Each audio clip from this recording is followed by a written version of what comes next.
Inwoners van Jesterwierum binnen extra scherp op onbekend volk, zond er in kwarte tijd verskate keer een inbrutsen is in het multifunctioneel centrum. Vorige week wie het weer raak. Nou, er bellen hier een boorman op van het bedrijf. En die zegt draaien mensen in en die vertrouwde het net. En hij wist zelf eigenlijk een beetje door de politie net te bellen, hij wist eigenlijk net wat er moest. Nou, dus we komen er aan, dus binnen de minuten weer we er. En we troffen hier een auto aan en ik viel er aan, die weer los. En dat vertrouwden we net. Toen hebben we even een rondje rijden met de lachtenskine bij het dorpshuis in Buijs-Lobbets. En daar zeggen we ze niks. Maar omdat die auto los weer vertrouwden we net en hebben we de politie bellen. Er is in Friesland het laatste jaar hier % minder inbrutsen. Op gewoon plakken, liek als in Haas en Ljouwert, is de delgong grutter.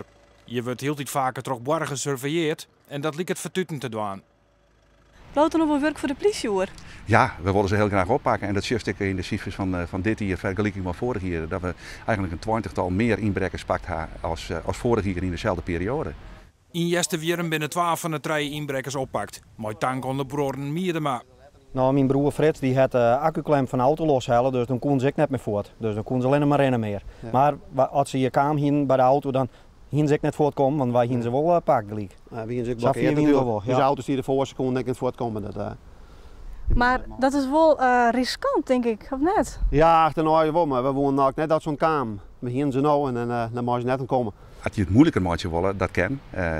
Je kan blokkeren met een auto, maar om nog zeggen om kleer te maken, ja, dat gaat 4. We hebben een voorbeeld van dat er het overroende weekend een man uit Wienwaarde achter een paar dieren aangegaan heeft met zijn eigen auto en die auto die wordt kapot rijden. Maar alle risico's van verwant. Hij is wel pakt dankzij deze man, maar het neemt wel risico's met zich mee. Opvallend is dat de delgang van het tal inbraken in Friesland volle minder is als landelijk jongen. Dat had denk ik te maken met dat de inbrekers dus deze kant wat uitkomen. Ken ik te wijzen dat de meesten hier in Friesland nog te goed van vertrouwen binnen. En dat ken in deze tijd niet meer. Vroeger dan konden we de dwarren en de ramen hier stilleggen, maar dat kent je absoluut niet meer.